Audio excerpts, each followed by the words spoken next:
മതി കളിച്ചത്. വന്നേ വന്നേ. ടീച്ചർ വിളിക്കണു. വാടാ. ഇവിടെ ഇരുന്നേക്കാം. സരളി ഇപ്പൊ ഉരുളികഴ്ച ആയനെ. നീ ഇവിടെ ഇരി. ഞാൻ ഇവിടെ ഇരുന്നു. എല്ലാരും എത്തിയോ? നമുക്കിനി സരളി വരച്ച് നോക്കിയാലോ? ടീച്ചറെ കഥ പറഞ്ഞില്ല. ഓ, എല്ലാ ശനിയാഴ്ച നമ്മളൊരു കഥ പറഞ്ഞാലോ തുടങ്ങാറ്. ഓക്കെ, ഇന്നും ഞാനൊരു കഥ പറഞ്ഞുതരാം. അയ്യപ്പന്റെ കഥ. അല്ല, പാർക്കുട്ടി വന്നില്ലേ? ഒന്ന് കേറി വാടാ മാമ. ഓ, ഉത്തരവ്. ഇങ്ങേരില്ലെങ്കിൽ ഞാൻ നേരത്തെ ക്ലാസ്സിലെത്തിയേനെ. ഓ പിന്നെ, ഞാനില്ല, കാണായിരുന്നു. എന്നെ കൊണ്ടുവിടാനാന്നും പറഞ്ഞ് എല്ലാ ശനിയാഴ്ചയും എന്തിനാ ഈ അമ്പലത്തിൽ വരണേന്ന് എനിക്കറിയാം. എന്തിനാ? ഗൗരി ടീച്ചറും ലൈൻ അടിക്കാനല്ലേ? എടി കുരുപ്പേ, അവക്കടെ ചെറിയ വായിലെ വലിയ വർത്താനം. അങ്ങനെയൊന്നും പറയരുത്. മാതാ പിതാ ഗുരു ദൈവം. എങ്ങനെ എങ്ങനെ? ഗുരു ദൈവം. കുണു ദൈവം എനിക്കെല്ലാം മനസ്സിലാവുന്നുണ്ട്. പാർക്കുട്ടി വന്നേ. എന്നെ കൊണ്ടുവിട്ടിട്ട് മര്യാദയ്ക്ക് പോയിക്കണം. ഇവിടെ എങ്ങനെ ചുറ്റിക്കറങ്ങിയ ഞാൻ ബൈക്കിന്റെ കാറ്റ് ഊത്തും. Good morning teacher. Good morning. ചെന്നിരിക്ക്. എന്റെ പാറക്കുട്ടി വന്നു.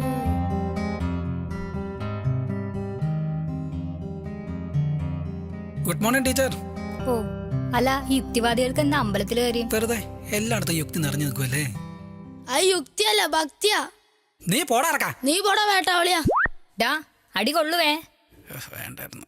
ഇവന്റെ മൂടില് പടക്കോട്ട് പൊട്ടിച്ചാലോ? വേണ്ട, മുണ്ടിന് തീയിടാം. ഇന്ന് കഥയൊന്നുമില്ല ടീച്ചറെ. ഓ, ഉണ്ടല്ലോ. പക്ഷെ നിങ്ങൾ യുക്തിവാദികൾക്ക് ദഹിക്കുമെന്ന് എനിക്കറിയില്ല. നിനക്ക് വേറെ പണിയൊന്നുമില്ല ഗൗരി, ഈ ഇല്ലാത്ത കഥയും പറഞ്ഞ് പിള്ളേരെ പറ്റിക്കാനായിട്ട്. ഇങ്ങോട്ട് വന്നേ. പിള്ളേരുടെ മുമ്പിൽ വെച്ചാണ് ഹരിയേട്ട ഇങ്ങനെയൊക്കെ പറയുന്നേ? ആ, ഈ കാര്യത്തിൽ നീയും കൊള്ളാം, നിന്റെ തന്തയും കൊള്ളാം. ഇതാ അച്ഛന് ഹരിയേട്ടനെ കണ്ണെടുത്താ കണ്ടുകൂടാത്തെ. ഈ ഈശ്വരനിന്ദയൊക്കെ കളഞ്ഞ് നല്ലൊരു ജോലിയൊക്കെ വാങ്ങി മാന്യമായിട്ട് വന്നതിനെ പെണ്ണു വെച്ചൂടെ? ഇല്ലെങ്കിൽ അച്ഛൻ എന്നെ വേറെ ആർക്കെങ്കിലും കെട്ടിച്ചു കൊടുക്കും.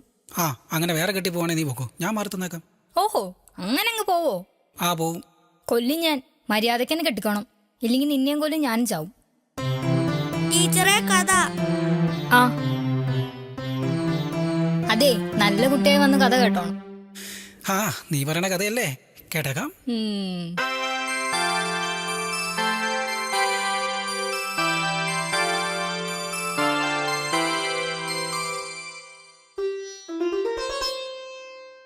ഞാൻ ഇന്ന് പറയാൻ പോകുന്ന കഥ അയ്യപ്പന്റെ കഥ. പക്ഷെ ഇത് വെറും ഒരു കഥയല്ല, നമ്മുടെ ഈ അയ്യപ്പ ക്ഷേത്രത്തിൽ നടന്ന കഥയാണ്. കുറച്ച് വർഷങ്ങൾക്ക് മുൻപ്, കൃത്യമായി പറഞ്ഞാൽ ഒരു 4 വർഷങ്ങൾക്ക് മുൻപ് നടന്ന കഥയാണ്. ലക്ഷ്മി ചേച്ചി. ഈ അമ്പലത്തിലെ ഒരു അടിച്ചുതടിക്കാരി മാത്രമായിരുന്നില്ല ലക്ഷ്മി ചേച്ചി.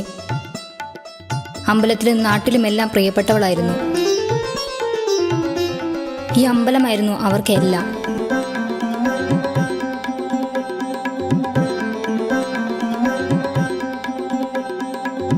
ലക്ഷ്മി ചേച്ചിയുടെ മകൾ പാർവതി. ലക്ഷ്മി ചേച്ചിക്ക് സ്വന്തമെന്ന് പറയാൻ പാർവതി മാത്രമേ ഉണ്ടായിരുന്നുള്ളൂ.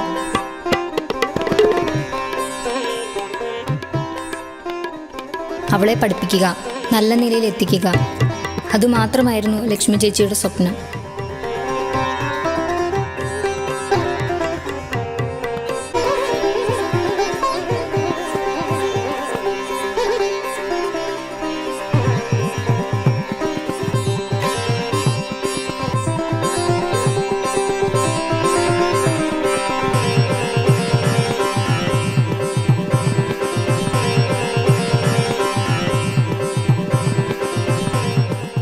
ഇതൊക്കെ ഒരു ജീവിതമാണ് ചേച്ചി.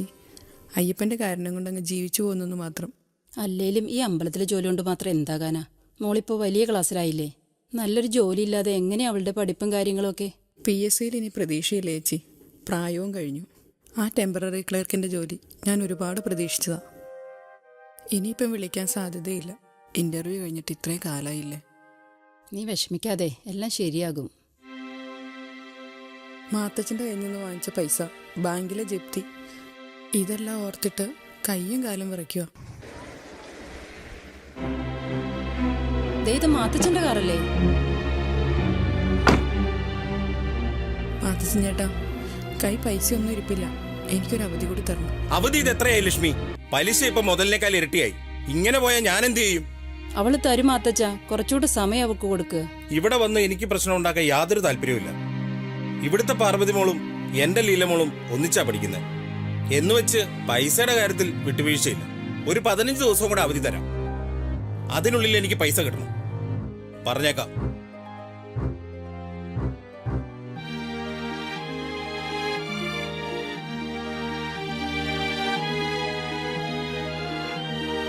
അങ്ങനെ ഇരിക്കെ ഒരു ദിവസം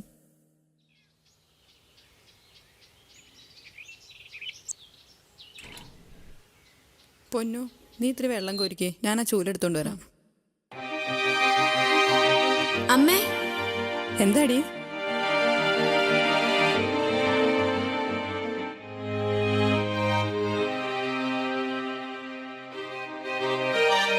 മോനെ, മോനെ,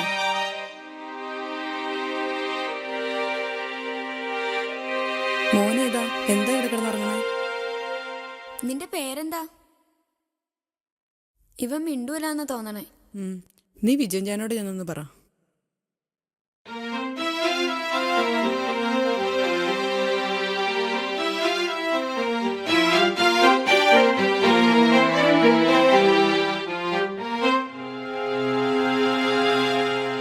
ഇവൻ മിണ്ടില്ലെന്ന് തോന്നണേ. എനിക്ക് തോന്നുന്നത് ഇവിടെ നാളോടെ കൂട്ടം വെച്ച് വന്നതെന്നാ. കണ്ടിട്ട് പാവം തോന്നുന്നു. ലക്ഷ്മി, നീ ആദ്യം ഇവനൊന്ന് കുളിപ്പിക്കേ, എന്നിട്ട് എന്തെങ്കിലും കഴിക്കാൻ കൊടുക്ക്, എന്നിട്ടാവും ബാക്കിയൊക്കെ. അവനെ കുളിപ്പിച്ച് ഭക്ഷണം കൊടുത്തു. അവർ അവനൊരു പേരിട്ടു. മണികണ്ഠൻ. അതാണ് ഇന്നു മുതൽ നിന്റെ പേര്.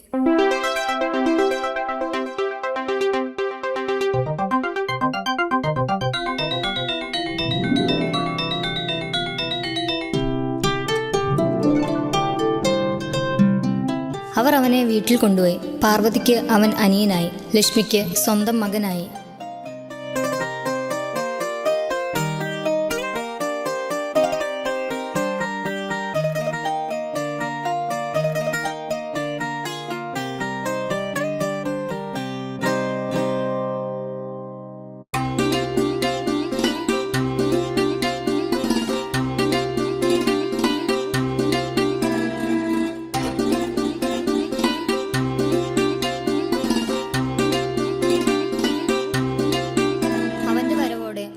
അവരുടെ ജീവിതത്തിൽ എന്നോ നഷ്ടപ്പെട്ടു പോയ സന്തോഷം തിരിച്ചു വരുവാൻ തുടങ്ങി.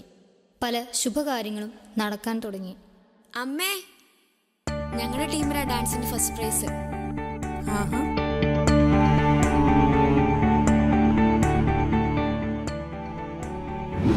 ലക്ഷ്മി, ആ നീ ഇല്ലാത്തപ്പോ പോസ്റ്റ്മാൻ തന്നതാ. ഞാൻ പോട്ടെ, ചേട്ടൻ വന്നിട്ടുണ്ട്.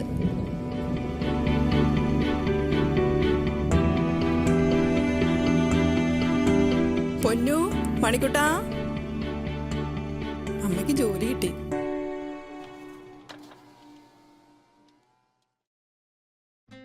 പുതിയ ജോലിയൊക്കെ കിട്ടിയില്ലേ? ടെമ്പററി മതി ചേട്ടാ. പൈസ ഞാൻ എത്രയും വേഗം തന്നു തീർക്കാട്ടോ. അത് കുഴപ്പമില്ലെന്നേ. പാർവതി മോളുടെ ഡാൻസ് ടീമിലല്ലേ എന്റെ മോളും. ഫസ്റ്റ് പ്രൈസ് കിട്ടിയ സന്തോഷത്തിലാവള്. എല്ലാത്തിനും കാരണം പാർവതി മോളാന്നാ പറയുന്നത്. പിള്ളേരുടെ സന്തോഷമല്ലേ നമ്മുടെ സന്തോഷം. പിന്നെ പൈസയുടെ കാര്യം അത് കുറച്ച് തന്നാ മതിയെന്നേ. എന്നാ പോട്ടെ. ശരി. ഒരുപാട് ശുഭകാര്യങ്ങൾ സംഭവിച്ചെങ്കിലും എന്നും അവരെ അലട്ടുന്ന ഒരു പ്രധാന പ്രശ്നം അവരിലേക്ക് വന്നെത്തി.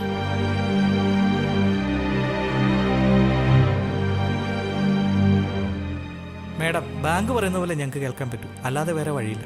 ഇനി 5 ദിവസം കൂടി ബാക്കിയുള്ളൂ. അതിനുള്ളിൽ ക്യാഷ് അടച്ചില്ലെങ്കിൽ ജപ്തി നടപടികളുമായി മുന്നോട്ട് പോകേണ്ടി വരും. That's all.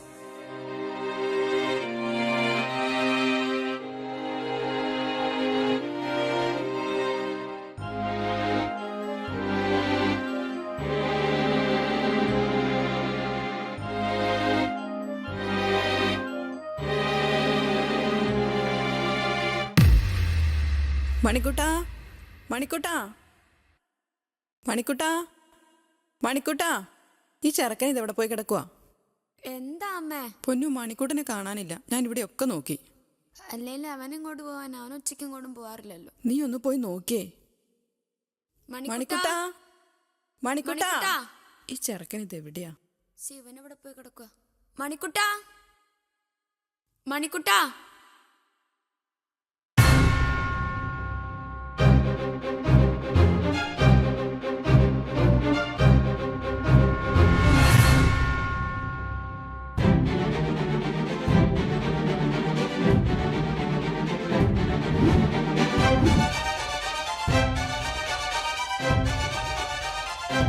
അമ്മേ എന്താടി? ദേ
ആദിപരമാത്മൻ അവതാരമൂർത്തി അഗതികൾക്കധിപൻ ശബരിമലവാസൻ ചിന്മയ ഭാവം ചിദാനന്ദരൂപം അനുപമ ഭാഗ്യം തവ രൂപദർശനം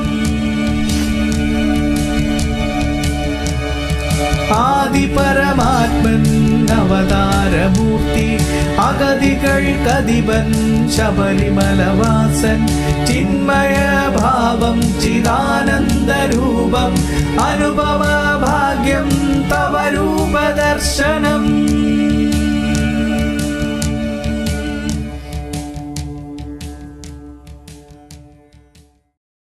ജോലി സ്ഥിരപ്പെടുത്തി കിട്ടിയ ലക്ഷ്മി ചേച്ചി ഇവിടെ നിന്ന് എവിടേക്കോ താമസം മാറി. ആ നിധി അതെവിടെയാണെന്ന് ഇന്നും ആർക്കും അറിയില്ല. ഈ കഥ ടീച്ചറിനോട് ആരാ പറഞ്ഞേ? ഇതിനെല്ലാം സാക്ഷിയായ ഒരാളുണ്ടായിരുന്നു. ഈ അമ്പലത്തിന്റെ മാനേജർ വിജയൻ നായർ, എൻ്റെ അച്ഛൻ. അവരിപ്പോ എവിടെയാ? അറിയില്ല, പക്ഷേ വൃശ്ചികം 1 അവർ ഈ അമ്പലത്തിലെത്തും അയ്യനെ കാണാൻ. ഇന്ന് വൃശ്ചികം 1.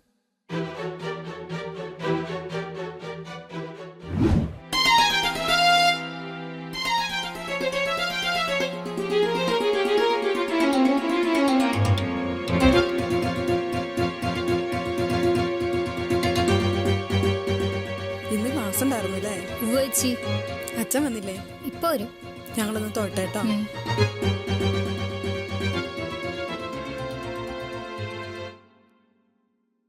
ചേച്ചി, ആ നിധി അതെന്താ ചെയ്തേ?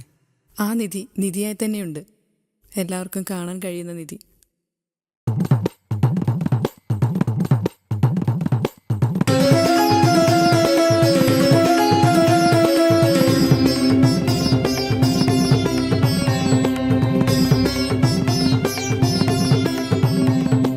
ഇതുകൊണ്ട് നമ്മുടെ അമ്പലത്തിൽ അയ്യൻ്റെ ഒരു തങ്കവിഗ്രഹം പണിയണം.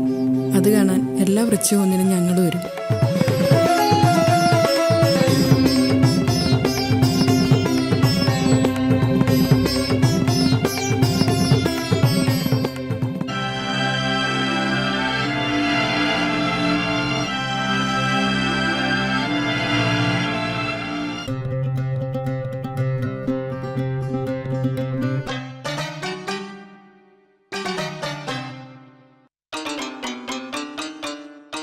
ഹോ, ഇനി എനിക്ക് ചത്താലും വേണ്ടില്ല.